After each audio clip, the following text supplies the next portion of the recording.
오늘 새벽에 하나님께서 우리에게 주신 말씀은 창세기 31장 36절에서 마지막 55절까지의 말씀입니다. 구약전서 47페이지입니다. 창세기 31장 36절에서 마지막 55절까지 말씀, 저와 여러분들이 교독으로 보도록 하겠습니다. 제가 먼저 읽겠습니다. 야곱이 노하여 라반을 책망할세. 야곱이 라반에게 대답하여 이르되 내 허물이 무엇이니까? 무슨 죄가 있기에 외삼촌께서 내 뒤를 급히 추격하나이까? 내 물건을 다 뒤져보셨으니 외삼촌의 집안 물건 중에서 무엇을 찾아내었나이까? 여기 내 형제와 외삼촌의 형제 앞에 그것을 두고 우리 둘 사이에 판단하게 하소서. 내가 이 20년을 외삼촌과 함께 하였거니와 외삼촌의 암양들이나 암염소들이 낙태하지 아니하였고 또 외삼촌의 양떼의 순양을 내가 먹지 아니하였으며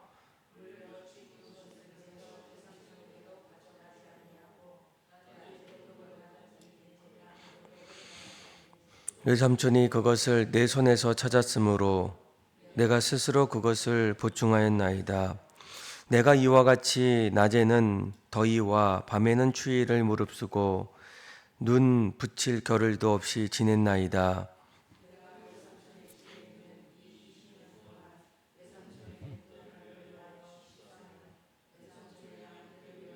6년을 외삼촌에게 봉사하였거니와 외삼촌에게 내 품삯을 10번이나 바꾸셨으며 우리 아버지의 하나님 아브라함의 하나님 곧 이상에 경외하는 이가 나와 함께 계시지 아니하였더라면 외삼촌께서 이를 나를 빈손으로 돌려보냈으리이다마는 하나님이 내 고난과 내 손의 수고를 보고 어젯밤에 외삼촌을 책망하셨나이다. 딸들은 내 딸이요 자식들은 내 자식이요 양떼는 내 양떼요 내가 보는 것은 다 내 것이라. 내가 오늘 내 딸들과 그들이 낳은 자식들에게 무엇을 하겠느냐? 이제 오라, 나와 내 언약을 맺고 그것으로 너와 나 사이의 증거를 삼을 것이니라. 돌을 가져다가 기둥을 세우고 또 그 형제들에게 돌을 모으라 하니 그들이 돌을 가져다가 무더기를 이루매 무리가 거기 무더기 곁에 서고 먹고 불렀고 야곱은 그것을 갈리엣이라 불렀으니 라반의 말에 오늘 이 무더기가 너와 나 사이에 증거가 된다 하였으므로 그 이름을 갈리엣이라 불렀으며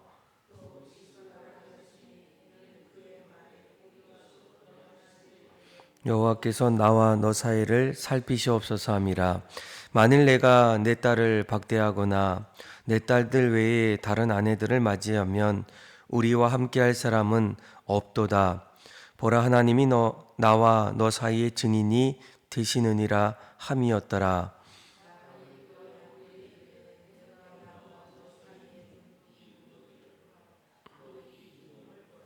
이 무더기가 증거가 되고 이 기둥이 증거가 되나니 내가 이 무더기를 넘어 내게로 가서 해하지 않을 것이요 내가 이 무더기 이 기둥을 넘어 내게로 와서 해하지 아니할 것이라.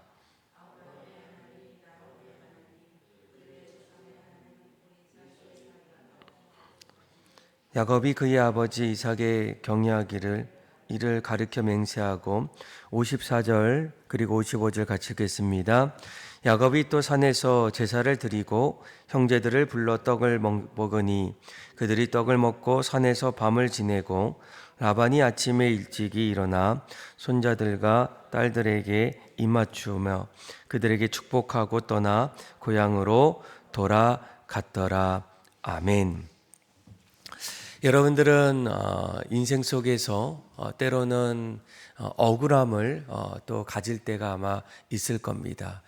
내가 그렇게 하지 않았고 또 내 의도는 그런 의도가 아니었는데 오히려 상대방이 나를 그렇게 바라볼 때가 있고 또 나와 상관없이 나를 한순간에 한쪽으로 또 몰아넣을 때 그런 억울함이 있을 때 여러분들은 보통 어떻게 하셨습니까?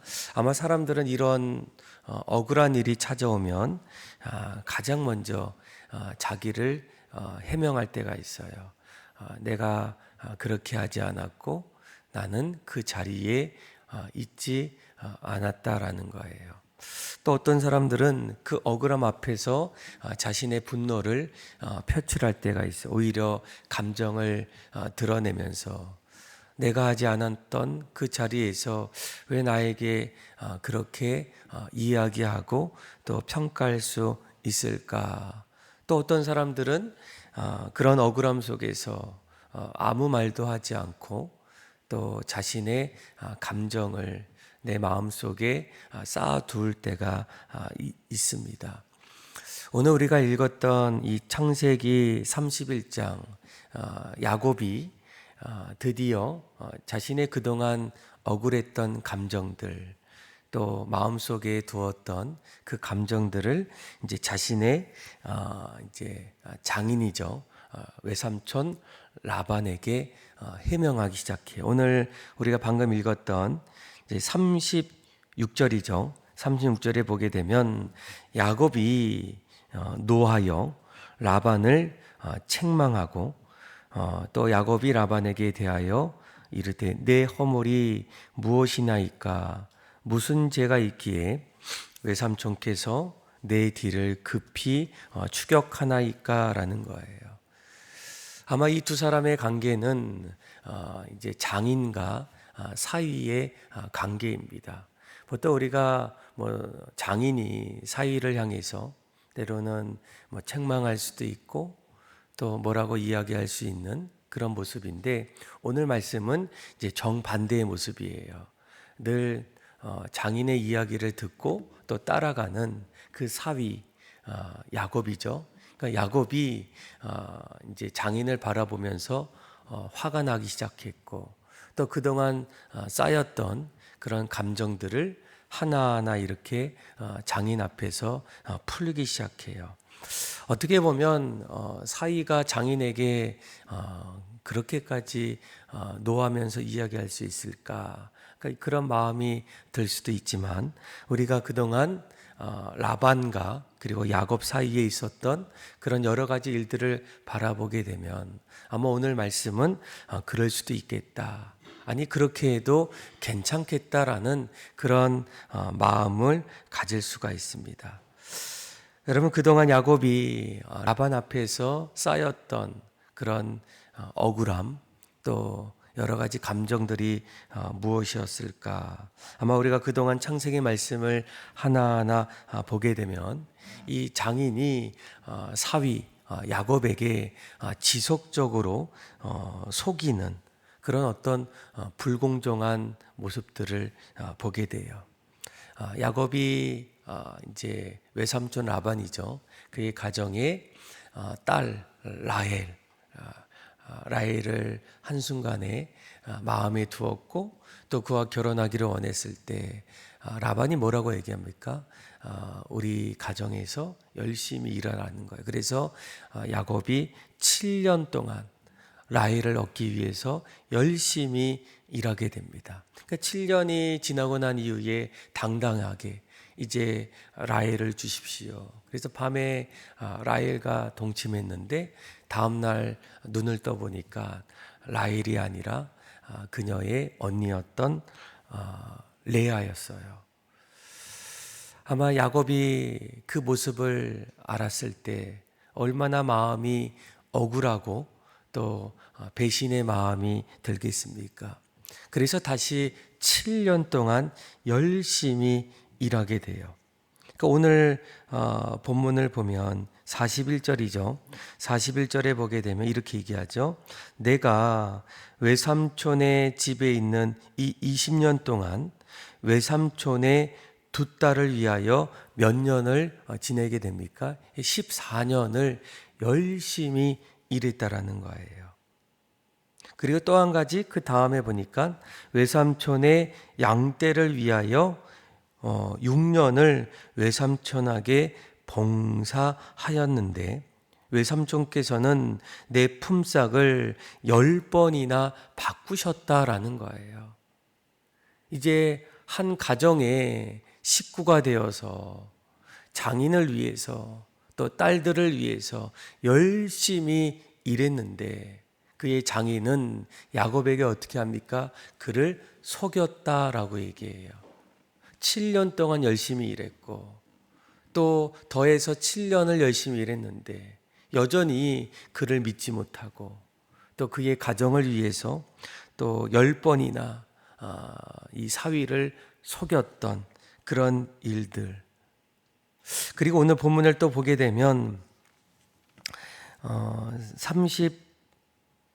39절이죠. 39절에 이렇게 얘기합니다. 물려 찢긴 것은 내가 외삼촌에게로 가져가지 아니하고 낮에 도둑을 맞았든지 밤에 도둑을 맞았든지 외삼촌이 그것을 내 손에서 찾았으므로 내가 스스로 그것을 보충하였다라는 거예요. 그러니까 외삼촌, 장인의 재물들 또 가축들이 이렇게 도둑을 맞았을 때, 또 맹수에 의해서 찢김을 당했을 때 그것을 사위의 가장 좋은 그런 가축으로 보충했다. 이렇게 이야기합니다. 그것을 보더라도 야곱이 그대로 내버려 두었다라는 거예요. 또 심지어는 40절에 이렇게 얘기합니다. 내가 이와 같이 낮에는 더위와 밤에는 추위를 무릅쓰고 눈 붙일 겨를도 없이 지냈다라는 거예요. 한마디로 이 장인의 가정을 위해서 내가 날마다 아침부터 저녁까지 열심히 그 가정을 위해서 수고했습니다. 라고 이렇게 이야기합니다. 그런데 이 어느 날 이 야곱이 창세기 31장 1절을 한번 볼까요? 1절에 이렇게까지 얘기해요. 야곱이 라반의 아들들이 하는 말을 들은즉 야곱이 우리 아버지의 소유를 다 빼앗고 우리 아버지의 소유로 말미암아 이 모든 재물을 모았다는지라라는 거예요. 그러니까 점점 라반의 아들들도 야곱을 시기하게 됩니다. 그러니까 한 식구이고 함께 지내는 그런 자리에서 야곱이 늘 인정을 받지 못하고 또 장인의 아들들에게까지도 이제는 적대적인 그런 관계를 맺고 있다라는 거예요. 밤새 열심히 이 가정을 위해서 일했고 또 손해를 보더라도 장인의 마음을 조금씩 헤아려 주면서 자신이 거둬들였던 그 가축들 그것을 보충해 주고 또 그 딸들을 늘 섬기는 그런 야곱의 삶의 자리에서 이제 가정 안에서 점점 인정도 받지 못하고 속임을 받고 또 그 안에서 아들들까지도 자신을 그렇게 적대적인 관계로 시기하는 그런 모습들로 점점 맺혀질 때 야곱이 어떻게 합니까? 어떻게 해야 될까? 그런데 어느 날 하나님께서 야곱에게 찾아오셔요. 그리고 어제 말씀이죠. 3절인가? 여호와께서 야곱에게 이르시되 내 조상의 땅 내 족속에게로 돌아가라 라고 얘기해요. 그러니까 하나님께서 때가 되어서 야곱을 부르시고 이제 야곱이 자신의 고향으로 돌아갈 수 있도록 말씀해 주고 있습니다. 그런데 그 말을 들었던 레아와 라헬, 이제 이 야곱의 고향으로 돌아갈 때 라헬이 어떻게 합니까? 그의 가정에 있었던 드라빔, 그것을 몰래 가지고 떠나게 돼요. 그리고 그것을 알았던 이제 라반이 이제 야곱이 있는 곳으로 그들이 떠났던 그 자리로 이제 쫓아가게 됩니다. 아마 그 사실을 야곱은 결코 알지 못했다라는 거예요. 늘 열심히 성실하게 그 가정을 위해서 수고했던 그런 야곱이었는데 외삼촌 라반이 마지막까지 야곱을 믿지 못하고 그에게 찾아와서 그를 붙잡으려는 그런 장면이 바로 오늘 말씀의 장면이에요. 아마 야곱은 얼마나 마지막 순간까지 또 이 가정을 떠나면서까지 그렇게 신뢰받지 못하고 오히려 도둑으로 그렇게 여겼던 그 자리에서 얼마나 억울함이 많이 있었겠습니까? 그래서 오늘 말씀은 오히려 사위가 장인에게 그동안 자신이 마음에 두었던 감정들, 그 억울함을 하나하나 이 외삼촌 라반에게 구체적으로 이야기하는 그런 내용들이에요. 아마 우리 믿음의 성도들도 이 땅을 살아갈 때 누군가에게, 가족들에게, 또 친구들에게, 또 내가 만나는 그 사람들 앞에서 내가 하지 않았던, 의도하지 않았던 그런 억울한 그런 일들이 찾아올 때가 있어요. 과연 우리는 이럴 때에 어떻게 해야 될까? 그런데 여러분, 우리가 42절의 말씀을 잘 보셔야 돼요. 이런 억울함 속에서 이 야곱이 이런 고백을 하게 돼요. 같이 한번 읽어볼까요? 시작. 우리 아버지의 하나님, 아브라함의 하나님, 곧 이삭을 경외하는 이가 나와 함께 계시지 아니었더라면 외삼촌께서 이제 나를 빈손으로 돌려보내서리니야마는 하나님이 내 고난과 내 손의 수고를 보시고 어젯밤에 외삼촌을 책망하셨나이다. 아멘. 그러니까 외삼촌 라반은 이 드라빔 야곱이 그것을 가져간 줄 알고 이제 쫓아갔어요. 그런데 어젯밤에 하나님께서 어떻게 하십니까?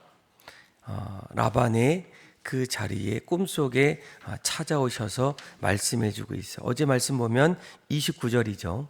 29절에 보니까 이렇게 얘기합니다. 너를 해할 만한 능력이 내 손에 있으나 너의 아버지 하나님이 어젯밤에 내게 말씀하시기를 너는 삼가 야곱에게 선악간에 말하지 말라 하셨느니라. 아멘. 그러니까 하나님께서 꿈속에 나타나셔서 장인이었던 라반에게 너는 야곱이 뭐 잘못했든 잘못하지 않았든 좋은 말이든 좋지 않는 말이든 그 앞에서 아무 말도 하지 말라는 거예요. 그리고 야곱이 그동안 있었던 일들을 바라보면서 하나님께서 그동안 내가 억울한 일들, 내가 7년을 일했는데 7년을 속이고 또 다시 7년을 일했고 그 이후에도 다시금 6년을 끊임없이 속임 속에서 여전히 아무 말도 하지 않았던 그런 자리에서 열심히 일했던 그 모든 것들, 야곱은 이런 고백을 합니다. 하나님께서 나의 고난과 또 나의 손의 수고를 보셨다. 그리고 심지어는 이제는 마지막 그 끝자락에서 외삼촌 라반의 그 생각들을 책망하셨다라는 거예요. 여러분, 우리가 억울한 일이 있을 때 한 가지 기억해야 될 것은 무엇입니까? 하나님은 우리의 억울함을 기억하신다는 거예요. 하나님께서 우리의 원망함을 다 알고 계신다라는 거예요.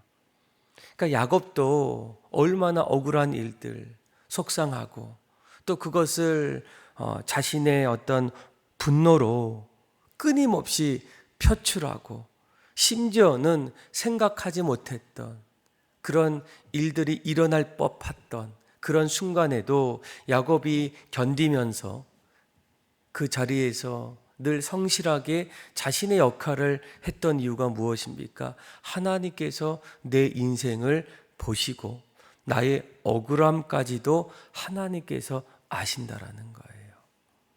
그래서 야곱이 이러한 순간에 자신의 어떤 억울한 일들, 그것을 장인에게 해명하는 그 가운데서 가장 중요한 하나님이 이 모든 것을 기억하시고 하나님이 언젠가는 그것을 선으로 바꾸신다라는 거예요. 아마 나중에 그의 아들이었던 요셉이죠. 요셉이 어린 시절에 형들의 미움을 받아서 노예로 애굽에 팔려가게 돼요. 어쩌면 이 요셉이 죽을 고비를 몇 번이나 넘겼을 때 아마 요셉의 마음에는 가장 원망이 되었던 사람이 형들입니다. 근데 나중에 형들이 기근이 들어서 애굽에 찾아왔을 때 총리가 되었던 요셉 앞에 서게 돼요. 아마 형들은 요셉이 국무총리가 된지 몰랐는데 어느 순간에 그것을 알았을 때 한순간에 요셉 앞에서 무서움을 갖게 됩니다. 우리가 어렸을 때 요셉을 미워했고 요셉을 노예로 팔았고 요셉을 죽이려고 했던 그 모든 순간들 속에서 이제는 우리가 죽음을 당할 수 있겠구나. 그런데 요셉이 그 억울함을 자신의 감정으로 풀지 않았어요. 오히려 형들 앞에서 이런 고백을 합니다. 당신들은 나를 해하려 하였는데 하나님은 그것을 선으로 바꾸사 오늘과 같이 만민을 구원하기 위해서 나를 그렇게 보내셨다라고 얘기해요. 그러니까 요셉은 자신의 그 억울함을 자신의 방식대로 해석하지 않습니다. 오늘 야곱도 여러분 마찬가지예요. 야곱도 라반이 자신을 속이고 또 끊임없는 그 억울함이 찾아왔을 때 야곱이 뭐라고 얘기합니까? 하나님께서 그것을 내 고난과 내 수고를 아시고 그리고 마지막까지 나를 지켜주셨고 그리고 그 오해 속에서 외삼촌의 그 마음을 책망하셨다라는 거예요. 여러분 믿음의 성도들은 억울한 일들이 찾아왔을 때 꼭 기억해야 될 것은 무엇입니까? 하나님이 그것을 기억하시고 하나님이 언젠가는 그 억울함을 풀어가신다라는 거예요. 하나님의 방식대로 하나님께서 더 좋은 모습으로 분명 그 억울함을 점점 선으로 바꿔가신다라는 거예요. 그래서 여러분 우리가 누구처럼 똑같이 억울함이 찾아왔을 때 눈에는 눈, 이에는 이 이렇게 행동하는 것이 아니라 조금 더 우리가 견디면서 하나님께서 내 인생을 아름답게 또 악을 선으로 바꿔가실 그 모습들을 기대하면서 오늘 이 야곱은 어떻게 했습니까? 어떻게 이 장인에게 그렇게 말할 수 있을까? 아마 거기에는 20년 동안 그가 그렇게 장인 앞에서 성실히 그렇게 일했던 탁월한 성실함이 그 안에 나타났기 때문에 마지막에는 이런 이야기들을 할 수 있다라는 거예요. 그래서 야곱이 이런 고백을 했을 때 이제 43절부터 하나하나 말씀을 읽어보면 어떻게 합니까? 하나님께서 이제 두 사람의 관계를 정리하기 시작하셔요. 그리고 그 자리에서 하나님이 두 사람의 증인이 되어주십니다. 44절이죠. 이렇게 얘기해요. 이제 오라.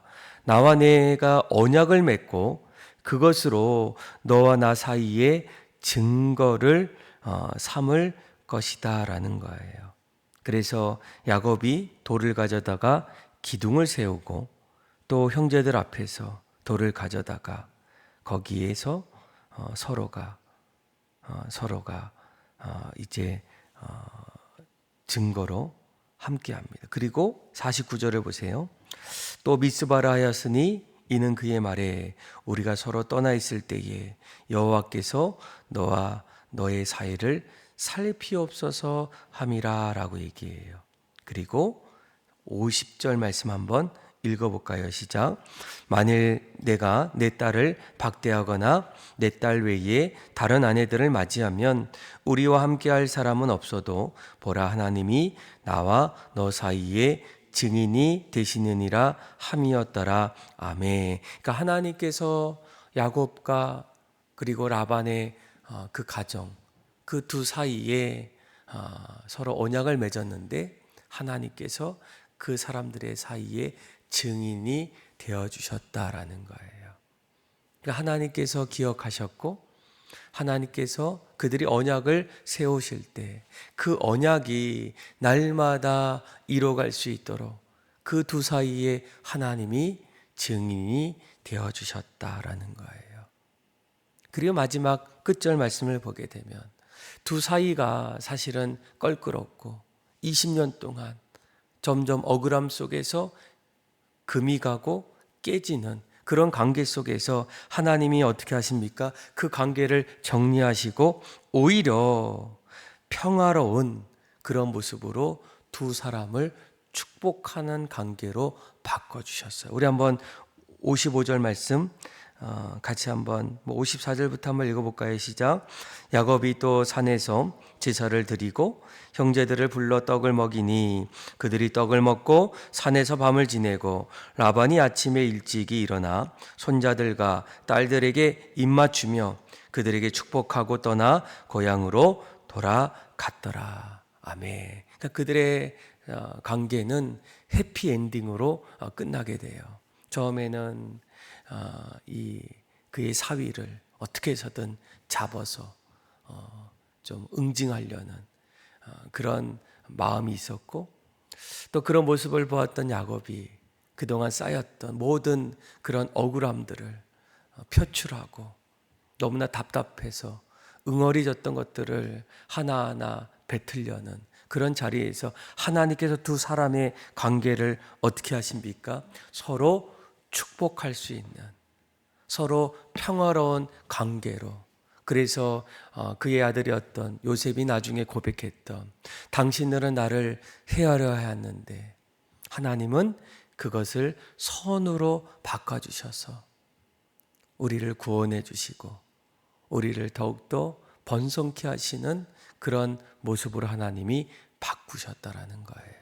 사랑하는 믿음의 성도 여러분, 우리도 살다 보면 지금까지 또 앞으로도 뭔가 열심히 할 때에도 심지어는 아무 그런 생각 없이 누군가에게 호의를 베푸는 자리까지도 억울함을 가질 수 있지만 그때마다 여러분들이 이 억울함 속에서 하나님이 그것을 알고 계시고 하나님이 기억하시고 하나님께서 반드시 그것을 심판하심을 기억하고 오히려 그것을 통해서 언젠가는 더 좋은 모습으로 바꿔주실 일들을 기대하면서 하나님께 우리 억울함을 맡겨드리고 날마다 믿음의 성도로서 하나님이 기뻐하시는 일들을 감당함을 통해서 우리의 삶이 늘 예수님처럼 평화의 메신저로 또 기쁨의 사람으로 그렇게 살아갈 수 있는